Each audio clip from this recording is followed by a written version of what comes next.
I'm Kamal Santamaria. This is Counting the Cost on Al Jazeera, our weekly look at the world of business and finance. This week, BP, beyond the pale or beginning to prosper. There's a new man in charge, but a man who once had to flee BP's business in Russia after a dispute with the oligarchs. Is Robert Dudley really the man to save BP? Also stranded in the desert after Dubai's boom, construction companies went bust, leaving workers without money or passports to get home. And from the fields to the factories, what's behind the mass movement of people in Vietnam? Hi everyone, a big look at the future of BP coming this week, but first an issue right here in the Gulf. Now we know the economic situation makes things pretty bleak, but for some, even before the crisis hit, they were forced abroad to look for work. And here it's all about construction, so much of it, so much labour needed. What happened to those people when, for example, the building boom in Dubai collapsed last year? We begin with their story, as reported by Dan Nolan. Abandoned by their employer, forgotten by government authorities, these are the forlorn faces of Dubai's tough economic times. Their camp in the dusty back blocks of the neighbouring emirate of Sharjah has had no electricity for 2 months. The 38 men from Pakistan and Bangladesh have barely enough food to survive and haven't received their $220 per month wage for 10 months. And now you use this area for cooking? Yes, cooking.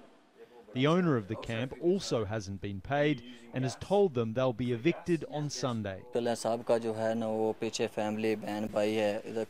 Our families are starving back home, but when we have nothing to eat, how can we send anything back home to our families? They keep telling us to just come home, but we're stuck here. Staying alive with no electricity in a desert where temperatures reach 50 degrees Celsius is no easy feat. At night time, they abandon their cramped rooms to sleep on mattresses on the roof, where the evening air is a little cooler. Anyone who's ever visited this region during summer would have some small idea of just how desperate this situation is. But for these workers, there is one worse fate than this: heading home without their unpaid wages, which would mean the last 10 months they've spent slaving away on construction sites would have all been for nothing. I have a dog. I wouldn't treat my animal that way, the way human beings treat these other human beings. These men did not come here to beg. They came here to work very hard, to work very honestly, to support their families back home.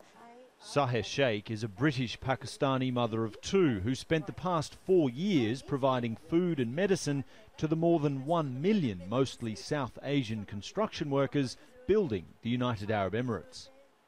These workers say their Indian employer, Joseph Sundaramani, fled the country in February, but the UAE's labour laws prevents them leaving without their employer's permission. Despite registering their abandoned status in a court in March, they've made no progress other than to receive new passports to replace those they claim were destroyed by their employer. I would like to say at the outset that these are limited cases and there is no such phenomenon. The total number affected is a few hundred workers out of 1.9 million in total in the construction industry. There are about 50,000 companies in this sector. There is no such phenomenon. Another camp nearby, housing 400 abandoned workers, has received better news. These men are thankful for Saheh Sheikh's efforts to get their passports returned, as well as a plane ticket home and $1,000 in unpaid wages, courtesy of UAE's Labour Ministry. But Abdul Malik does not want to fly home to Bangladesh, as he still owes more than $2,000 to the loan sharks who financed his trip here. My family has no money, he tells me. If I go home, I'll get beaten up, or the loan sharks might sell my 2 daughters as payment. I have to stay here. Remarkably, most of these abandoned workers plan to return, hoping a different employer will deliver on that tantalising dream of a better life. And we're going to stay in the Middle East now, further afield though, Turkey and Israel, still in diplomatic deadlock after the Gaza aid flotilla attack a few months back. Now both countries have threatened each other with paying the price for the standoff and of the terrible consequences of their strategic relationship collapsing entirely. Will it happen? Are the economic and trade cracks really appearing? Anita McNaught has more from Turkey. It's unusual to see a building site draped with national flags, especially these two. But while Turkish-Israeli relations have never been worse, one Turkish company is pushing ahead with its joint ventures while trying to make a point. In this volatile region, it pays to take a calm, long-term view. Governments come and go, but both nations will continue to live in this region. When government policies start to affect the people, this is very dangerous. One should not turn two peoples into enemies. Ahmet Yilmaz's business is the only foreign-owned construction company licensed to work in Israel. Over 15 years, becoming something of a go-between. But the corrosive effect of the Israeli war on Gaza, diplomatic friction and finally the Israeli raid on the Mavi Marmara turned a go-between into a political football. In June, an Israeli court froze the assets of Yilmazlar Construction. The Israeli judge blamed tension caused by the Turkish Prime Minister's rhetoric, ruling Israel could not be certain now what any Turkish company might do. Ahmet Yilmaz successfully fought for a reversal of that decision, but when he appealed to his own Prime Minister for help, he didn't get any. Israel's decision to seize part of our money was due to politics. We warned our Prime Minister about this political dynamic and asked him to intervene with Israel on our behalf. But Prime Minister Erdogan's attitude was that they had enough problems with Israel already. This made us angry as he was the reason for the problem and then wouldn't deal with it. That's what made us decide to sue the Prime Minister for the compensation. With Turkey's criticism of Israel reaching fever pitch, it was Ankara's turn to do some damage limitation. Many people from the AK Party, the Prime Minister's party, came to visit us, trying to persuade us that now would not be the best time to go ahead with the court case against the Prime Minister. So we stepped back, but we have not taken a final decision yet. Many final decisions have not been taken. On June 15, a meeting of the Defence Industry Committee froze, not cancelled, 16 agreements potentially worth billions of dollars to Israel. But many military hardware deals were close to completion anyway. The private sector was left to make its own decisions. The free trade agreement remains in place. Business largely as usual. Only travellers voted with their feet. Israeli tourists were warned off Turkey this summer, while holidaymakers from the Middle East have flooded in, at least partly in solidarity with Turkey. Turkey's tourism ministry now maintains that the crisis with Israel has actually improved business, except for those Turkish companies that specialised in Israeli visitors. On the ground in Israel, Yilmazlar's Turkish construction workers are worried. The Israel-Turkey trade agreement gives 800 Turks work permits. Now the Turkish government intends to stop them from going. Our dear Prime Minister, instead of punishing Israeli companies, is punishing a successful Turkish company in Israel. What he can't do to them, he is doing to us. Turkey is Israel's largest and only source of oxygen in the region. If Israel is turning off the tap of the oxygen tank, the situation can only get worse in the future. We mentioned earlier the idea of people leaving their countries for work. Now, that same idea, but within a country. See, thousands of people from Vietnam's rural areas are leaving their homes in the countryside in favour of the city. An urban shift fueling an economic boom, perhaps, but only for some. Tony Bertley sent us this from South Vietnam about a widening divide between rich and poor. You can see by the richness of its growing skyline the benefits from Vietnam's economic boom. With growth rates of up to 8% a year, the country has become one of the fastest growing emerging markets. Ho Chi Minh City has been one of the driving forces behind successful business, but like many other major centres, they are suffering from their own success. They can't get enough skilled workers. 5 years ago, we didn't have a problem getting people, but now every province is setting up factories and there is more competition, so we are having difficulties attracting workers. Vietnamese have been abandoning the countryside for cities attracted by higher pay and urban living. Dung worked in the rice fields for 15 years before making the move to a seafood factory in Ho Chi Minh City. She now earns nearly $150 a month, 3 times more than she made in the countryside. It's different here. In the countryside, the work is more difficult. The working conditions harder. We work under hot sun and in the mud. Here, it's better, and I can earn much, much more. The exodus from the fields to the factories is happening all over Vietnam. Here in Canton province, for example, in the last 5 years, something like 400,000 people, that represents something like 50% of the working population in the rural areas, have moved to the cities. It's fueling the economic boom, but it's also causing some problems. It is difficult to see those problems. They are largely kept hidden by the authorities, but you can get a glimpse on the street of the people for whom the economic boom is not reaching. And behind these streets there is growing crime and social problems. Migrant workers usually have lower education and training background, lower skill level. Therefore, they usually face difficulties in having access to social, cultural and healthcare services. In some cases, they are prone to be trapped in prostitution, exploitation and drug abuse. Business is growing in Vietnam every day, but so too is the gap between rich and poor, with some people getting enough just to survive and others driving around in $100,000 imported cars. We are aware of that problem. The party and government of Vietnam encourage every citizen to become rich. Efforts are being made to create favorable conditions for every citizen to do business, to have access to social protection and social safety nets so as to reduce the gap. Over the next decade, Vietnam will need another 10 million skilled workers to keep pace with its economic plan. It may be ready for the business success. The knock-on social effects is something it may not be ready for.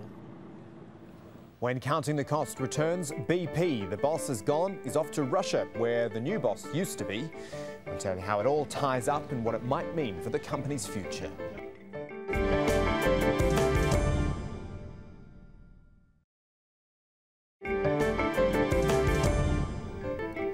Welcome back to Counting the Cost, your weekly business and finance stop right here on Al Jazeera. In this half of the show, we're looking solely at BP, but to coin a phrase, we're going to go beyond petroleum. Look at the many facets of the company right now. A record loss for the biggest oil spill in US history. Chief Executive Tony Hayward finally stepping down. Plus BP's joint venture in Russia, where Hayward is heading, and the role that business has to play in BP's future. First, though, the numbers, the big losses. Paul Brennan looks at those. If the BP board feels under pressure, you wouldn't guess it from the three men at the top. In a brief photo call at BP headquarters, outgoing Chief Executive Tony Hayward wore a determined smile, but refused to respond to questions. Instead, his successor, Bob Dudley, has been talking up the company's future. Well, there's no question we're going to learn a lot from this accident in the Gulf Coast. It's going to be about equipment, people, different companies, and as a result of that, we're going to learn a lot about BP and the industry, and I'm sure there will be changes. It's been an extraordinary 3 months for the company, and the quarterly figures reflect that. Cleaning up the Gulf of Mexico is going to cost it dearly. And for the first time, BP has put a price on that cost, $32 billion earmarked for the cleanup and restitution measures. The impact on the second quarter financial results, an enormous $17 billion loss. And in response, a sell-off of $30 billion of assets over the next 18 months. If you look at the medical claims that history tells us comes out of these sort of things, such as Exxon Valdez, etc., the lawyers are very experienced in this now. And I think BP have underestimated things like the medical claims that could go on for an awful long time yet. It will be an orderly transition. BP Chief Executive Mr. Hayward will step down from October the 1st. Mr. Hayward will leave with the equivalent of a year's salary, $1.6 million. He'll also take with him a pension of $900,000 a year. It may be controversial, but BP insists it was contractually obliged to pay that amount. But Hayward will not be cast into the wilderness. He'll be given a non-executive director position on BP's Russia joint venture, TNK-BP. He's been sent to Siberia, so to speak. That used to be a punishment in Soviet Russia. He's now been sent to be a part-time non-executive director at TNK-BP. And the chairman this morning was very careful not to reveal what he was being paid to do that. A lot rests on Mr. Dudley's shoulders. The company's responsibilities to the Louisiana coastal communities will take many years to fulfill. BP must prove it doesn't stand for broken promises. Quite right, but it also doesn't want to be remembered as BP Big Payout. As Paul mentioned in his report, Hayward walks away with $1.6 million, plus he'll be able to tap into a $900,000 a year pension too. Joining an infamous list of former CEOs who've wrecked companies and gotten bigger payouts, former Merrill Lynch boss Stan O'Neill got, wait for this one, $161.5 million. Remembering the one-time Wall Street giant was left in such a state it had to be rescued by Bank of America. And Fred Goodwin, the boss of the Royal Bank of Scotland, which is now in government hands, got $4 million plus a pension of $600,000 a year. Of course, such men have to be replaced, and BP's new man at the moment is one Robert Dudley. First, and actually a very important point, he's American, born in New York, but raised in and around the Mississippi area, which is of course affected by the oil spill. Dudley's worked in the oil industry for the last 30 years. He was the chief executive of BP's joint venture in Russia, TNK-BP, but had a falling out with the 4 oligarchs that own the rest of the business and actually had to flee the country. Now that point is interesting because TNK-BP accounts for a quarter, 25% of BP's oil production. And possibly the reason why Tony Hayward, who has a better relationship with the Kremlin and the oligarchs, is being sent to Russia as a non-executive director. Let's look in depth at Dudley, Hayward and BP in Russia with Ivan Maslov in Moscow. He's a fund manager with a minority stake in TNK-BP. Thanks for your time, Ivan. I'd like to look at the past first, if I can, and perhaps you can give our viewers a bit of an understanding of what actually happened with Robert Dudley when he was working in Russia for TNK-BP.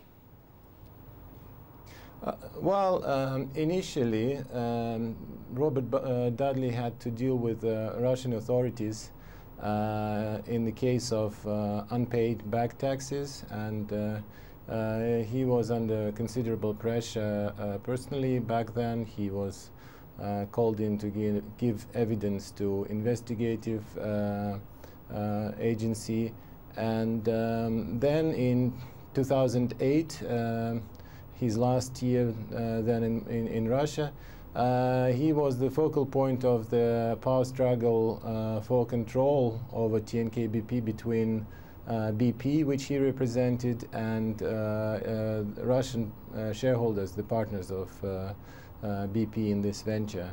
And that culminated in Dudley having his visa not extended, and he had to run the company for some time in very adverse conditions from London, and then finally when the resolution was reached between Russian partners and BP, as part of this settlement, Robert Dudley was effectively ejected from the company. So what then do you make of the idea of him actually becoming CEO of the whole thing? I mean, presumably with this situation he can't visit Russia comfortably.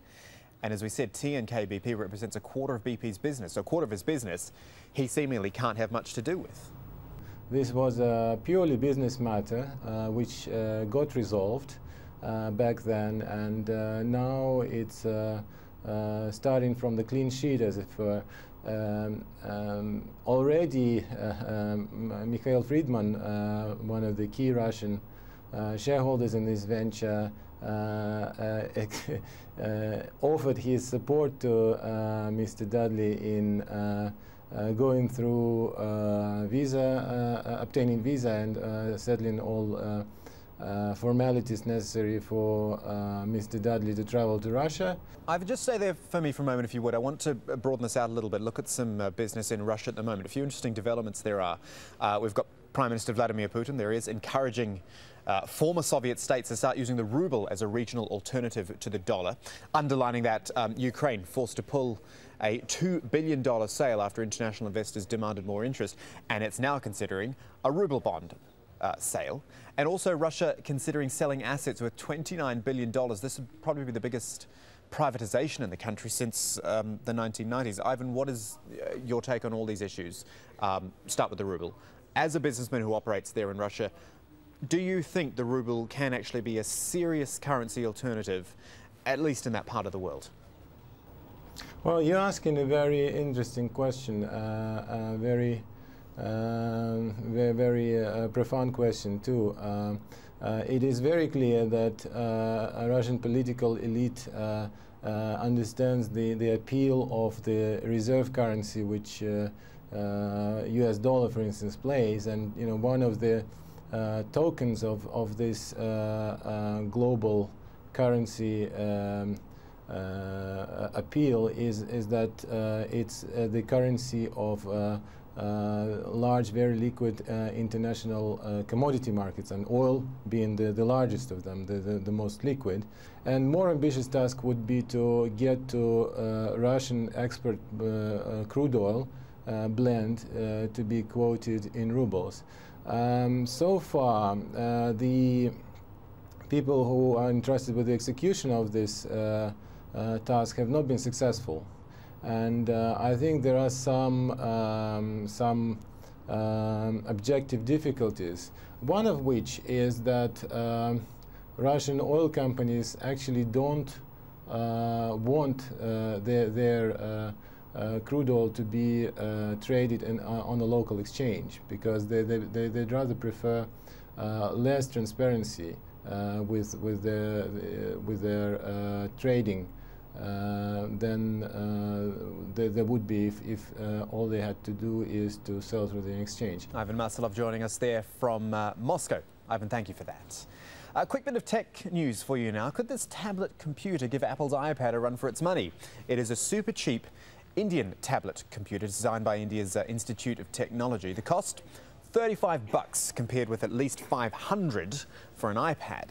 The computer was designed for students as India looks to improve the quality of education. Bit of a catch though, they need someone to manufacture the computer for them now. Time now for Money Talks, our new weekly segment here on Counting the Cost, revisiting the situation at BP this week. A few weeks ago we were asking about the issue of offshore drilling. This week we're in Louisiana in the US asking, will a new boss at BP bring change to the company? I guess it's a good thing. Somebody got to run it, you know. Whether it's Tony Hayward or the new guy, somebody has to do it, I guess, you know. I think the new CEO of BP is going to be better for us. And why?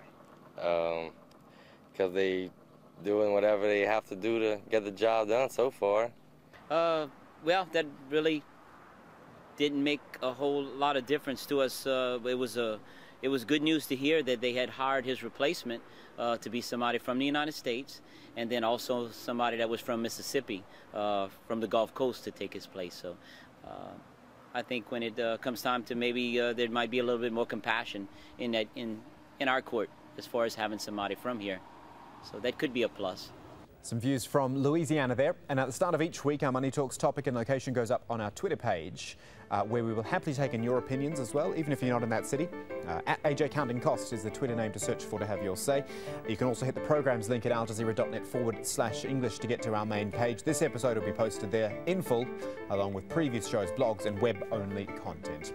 But that is it for this edition of Counting the Cost. I'm Kamal Santamaria, taking a break for about 3 weeks or so I'll see you again in late August. From the whole team though, thanks for joining us.